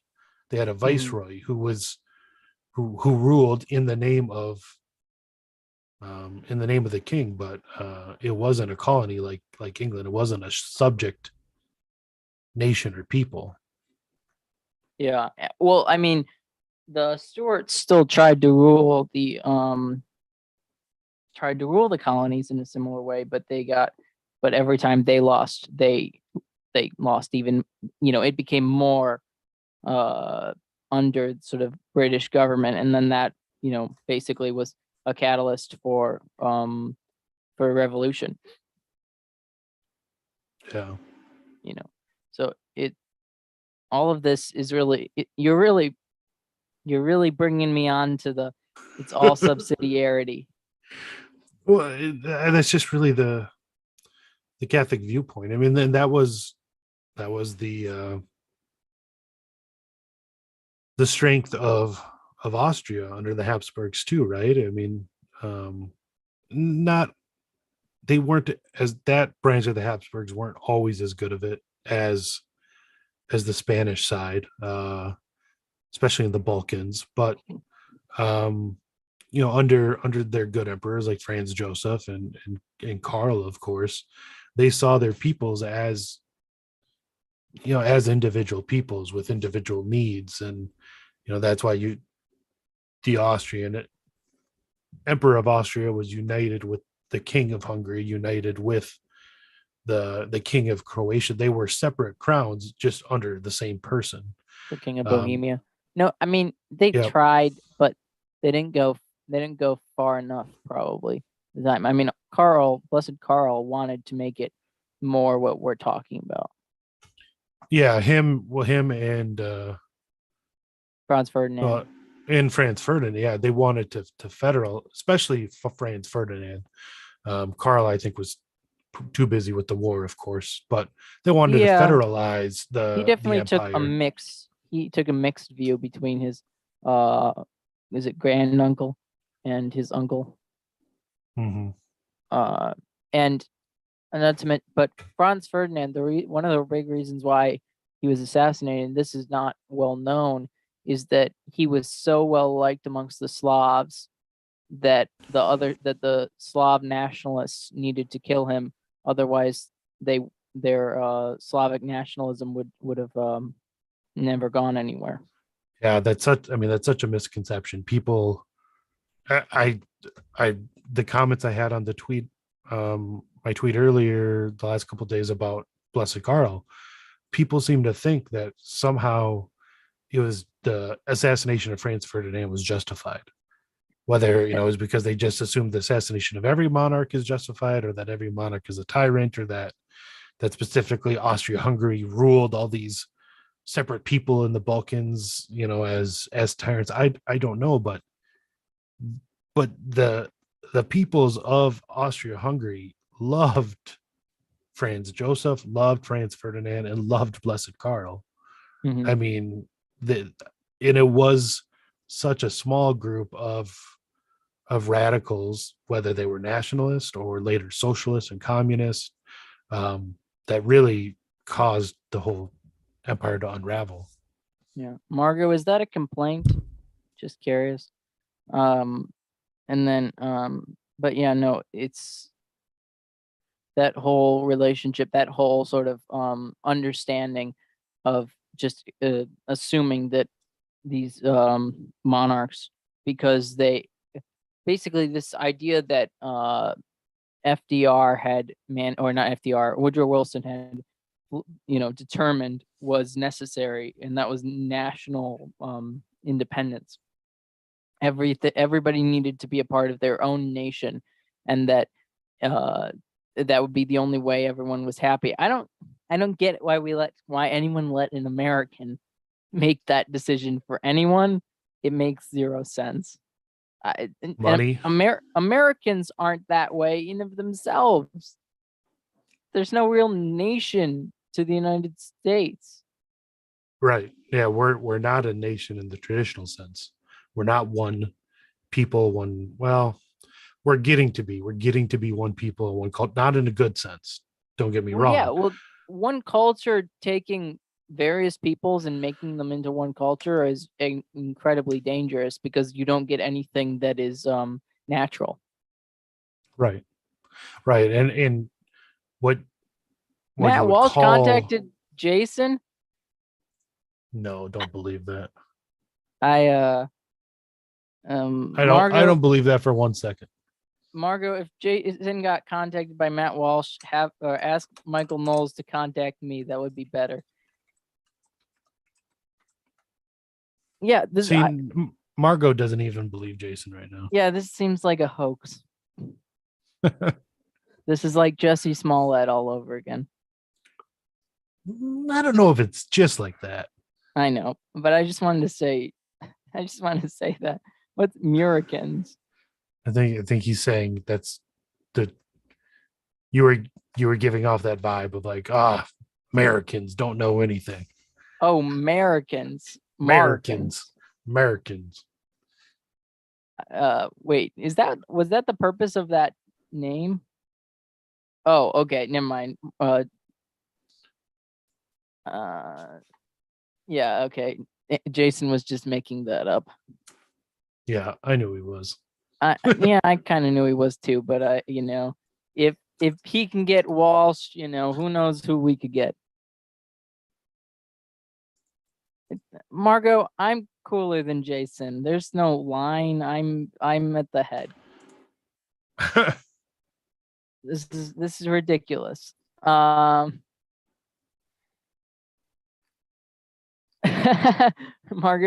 has to get Michael back in touch with the Mass of the Ages. That's funny. Well, can you get me? Can you get Cameron to respond to me? He told me to reach out to him, but then he hasn't responded back to me. Well, you'll be able to talk to Jake again on Wednesday. I know, but Jake didn't do anything. Anyways, I think we've hit a wall. Rob, it is always a pleasure having you on. Yeah, it was fun. We certainly got off topic, but that's more than half the fun, in my opinion. But we got off topic in the same way Margot had said that it's like it's longer than a Matt Fradd podcast, or as long as a Matt Fradd podcast. This felt like the most Matt Fradd of any podcast I've done so far, insofar as it just kind of jumped topics, but stayed in the Matt Fradd money. Well, exactly. But we stayed in the same general zone. Yeah. European politics. Yeah, exactly. And how it relates to America and how it relates to the world and just in general. And that's just such a broad topic. Though I do like the name of the episode for today, defend God, country, and family. I just think that's a fun. I would say it's clickbait, but it's just a quote. Not as bad as the clickbait for Anthony and I's episode yesterday. Yeah, it wasn't even accurate. No, it never is. I changed the title a little for our other platforms. But I don't think, did we even discuss, is this new prime minister even Catholic? I believe so.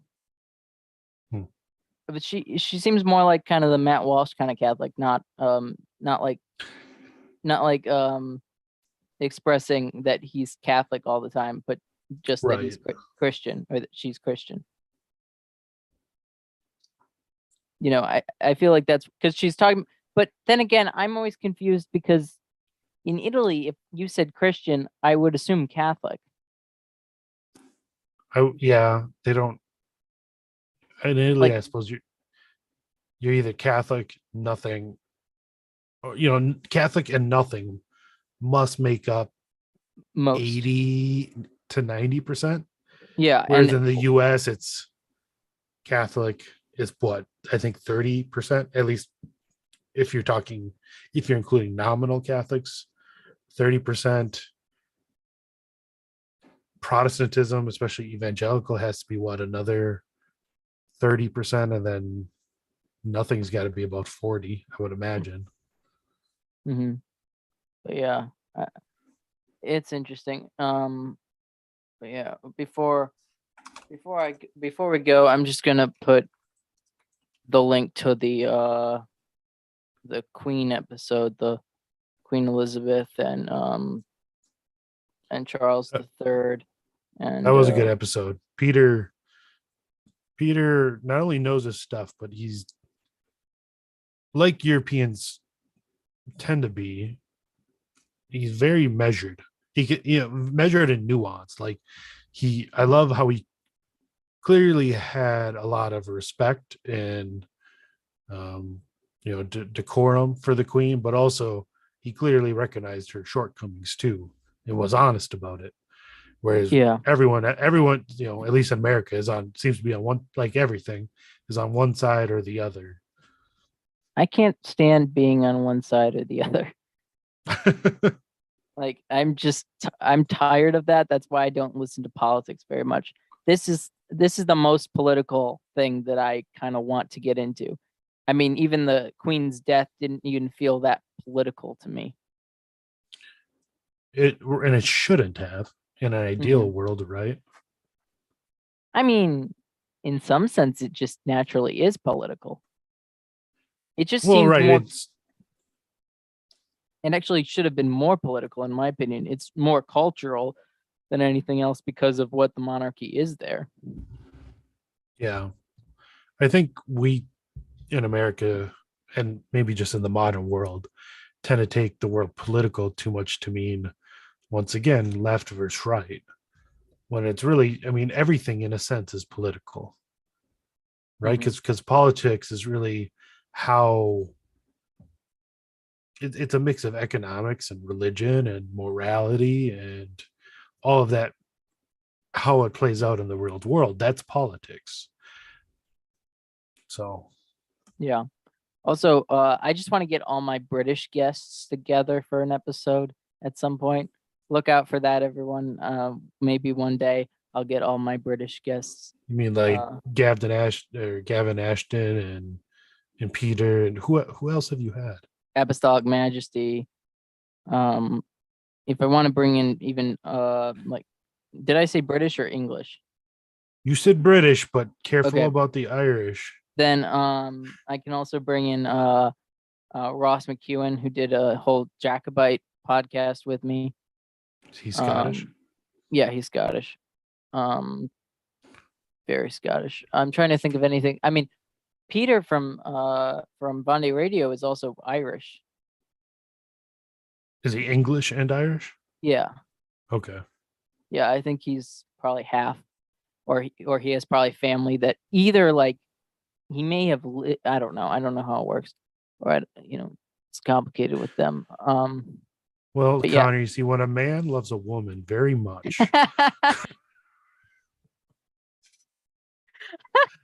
I couldn't help it.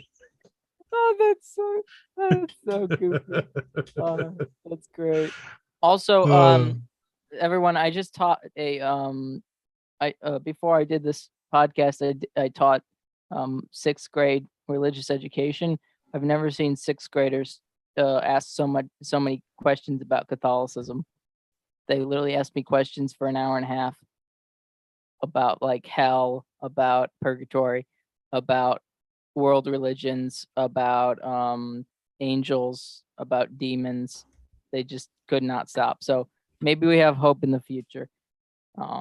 There's always hope in the future. We're Catholic.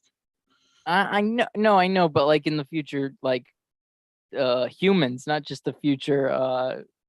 Like what will I know what you mean. Yeah, I know. we have hope in the future because of heaven, but I'm hopeful in some ways for the children too, maybe. But anyways, so I'm trying to think. Do I have any other British?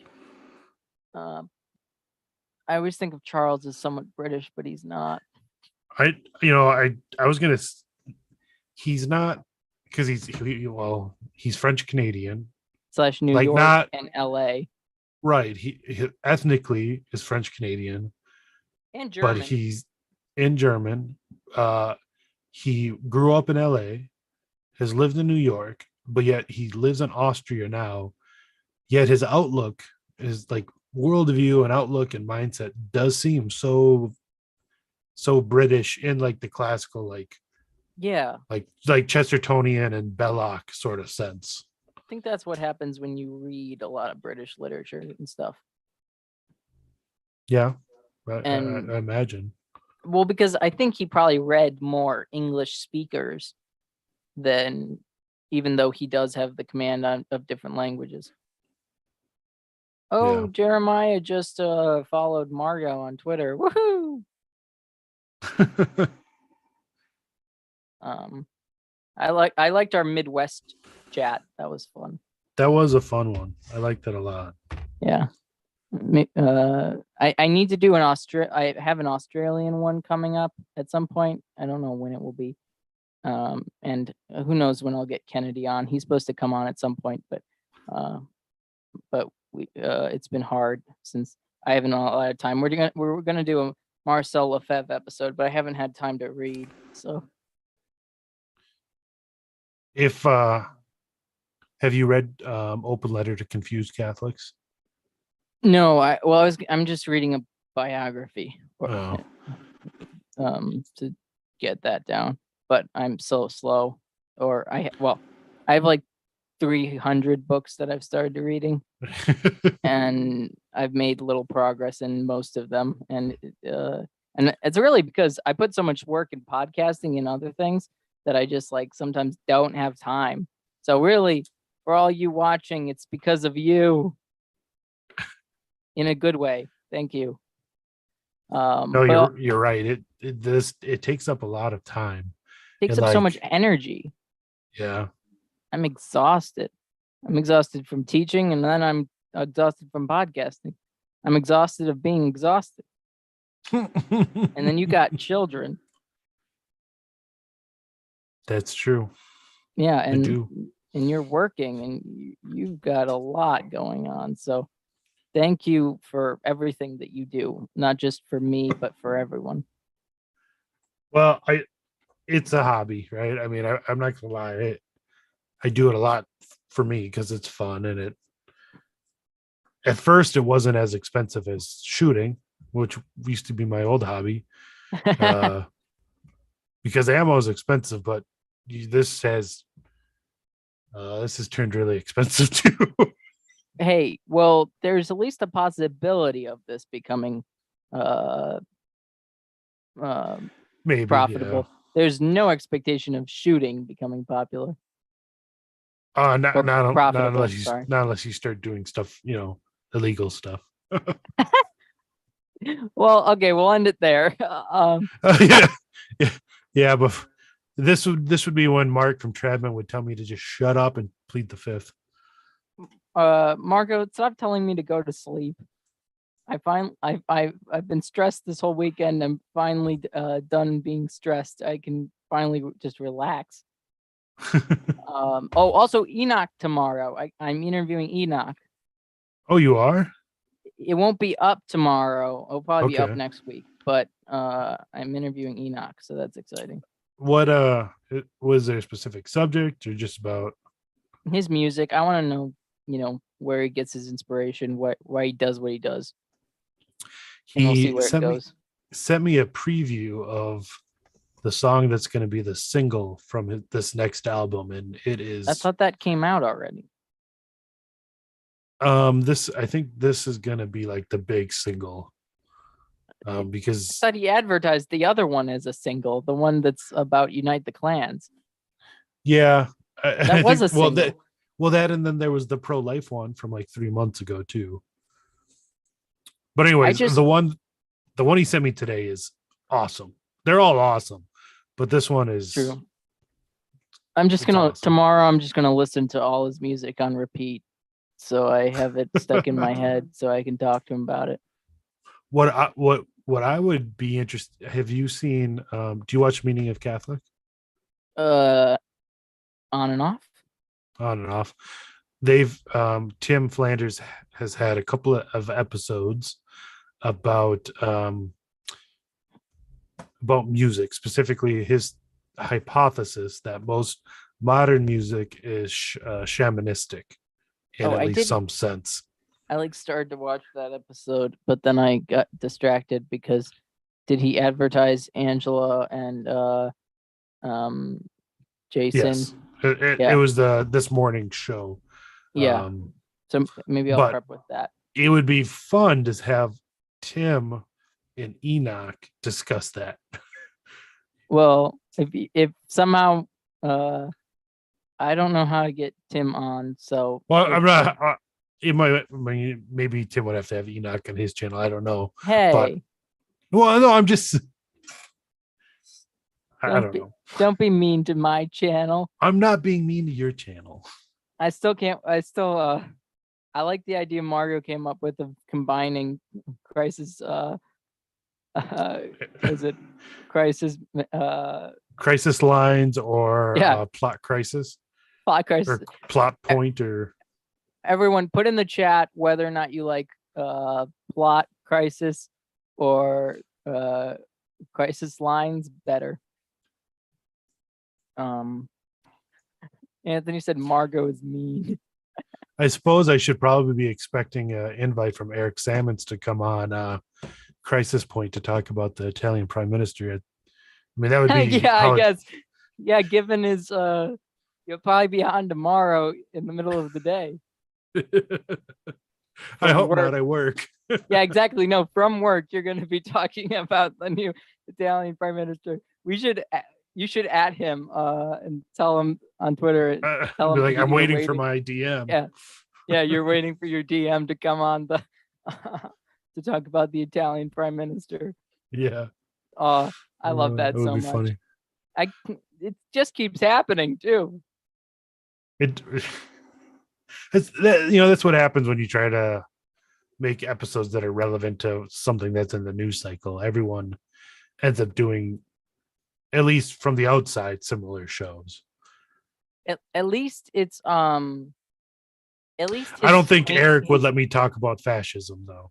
Yeah, his Queen episode was so different from mine. I watched it while my episode premiered, and it was just so different. It was very good. It was just so different. He had, who did he have on?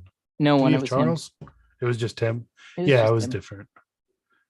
I forget. It was the rundown that had Brian Grant interviewing Charles Coloom for it. That was another good one too. Oh, really? I didn't see that. Yeah. I'm surprised I haven't seen that. It was like a 2.5 hour episode. It was even longer than this is. Well, Charles was almost going to be on with us. That would have been awesome. It would have been Vonday Radio and Charles, but he had some conflict at the time. Well, yeah, that would have been crazy. It would have been as popular probably as my Charles and Apostolic Majesty episode. Probably more popular than that, but I'll have to watch it. had never even heard of Apostolic Majesty before you mentioned him. He is my favorite strictly historian YouTuber. So that's what he does, history? Yes, history and some politics, but it's historical politics. Is he Catholic? Yes. Okay. Yeah, he's very Catholic. It's just interesting because he's, you don't know who he is. So, and I don't know who he is. So it's kind of funny. Yeah. and he likes it that way. So, but his whole channel is filled with anonymous guests, Huh. I'm gonna have to and check that out. they get thousands of views. Interesting.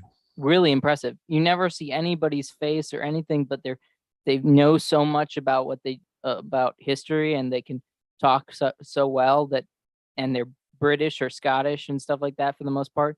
Some Americans have been on, but it's not as, it's more of a rarity. But it's just that whole thing. It's just definitely, it's the most interesting. It's kind of like how Vande Radio, you couldn't see him or any of his guests for a really long time. That's true. That's a good point. Margot, why'd you get rid of Tradman for 300 seconds? Oh, that's amazing. I'm surprised Seriously, she why? hasn't. I'm surprised she hasn't put me in timeout for accidentally putting her in timeout. He's just coming up with different names for my for the Crisis Plotlines crossover. And They weren't good names though. Well, they weren't her names. Crisis plot. It sounds like we're plotting, which I guess kind of, I like to think of that as part of the name of my channel, as being also plotting. We're just plotting together, plotting something. That's Ben. What about the last hours, Ben? Well, I wouldn't say plotting. Well, not plotting, but just talking anyways. Yeah. No, anyways, okay. Thank you all for listening to us. Again, please like, share, comment, and subscribe. It's amazing that all of you stuck with us for the most part. I mean, a decent amount of us. Margot had to use her administrator powers. So, Rob, thank you again. Please tell us to, advertise Avoiding Babylon. Yeah, so my channel that I run with Anthony, Avoiding Babylon, which everyone listening now knows, but anyone watching this later, we have a trivia show that we do on Wednesdays. This upcoming Wednesday, the 28th, we are having Jake Tate from Mass of the Ages, as well as Margot, who now works at Mass of the Ages. They're going to come in. Jake's going to actually host the show. Darren, who is a consistent contestant, is going to keep score, which is usually what I do. So Anthony and I will actually get to play for the first time ever for Anthony, and it's been quite a while for me. We're going to get to play. Margot is going to be on. A couple. I think you're coming on, right? I think so, if I'm invited. You're always invited. But Jason and Mark from Tradman are probably going to be on, at least one or both of them. Angela Mark from better be on. Yeah, hopefully. Better Angela be from on. Integrated with Angela Erickson is going to be on, so should be a good episode. Also, is there anything I can do special? What do you want to do? I don't know. Well, we'll let you choose the winner. Probably not. That's Anthony probably won't let you, but that would never we can happen. say it. That would never happen. That would never work. Anthony's just happy at your promotion skills. Other than that, the last couple of episodes, Anthony, me, and Jason from Tradman did an episode about. It was kind of it was a history episode, kind of, about the Anabaptists, based on Dan Carlin's hardcore history podcast about them. So that's available on YouTube. I would have joined in. I felt it's kind of stunk that you guys did it that time, because I would have loved to join for anything history related, but I was out of town at that time.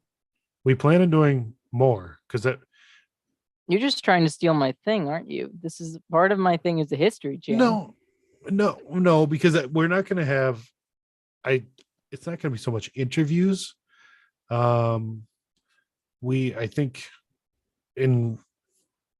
We don't know I know exactly what we're you doing mean. yet, but we want to tell more of a story Yeah, a about a plot. specific topic or person.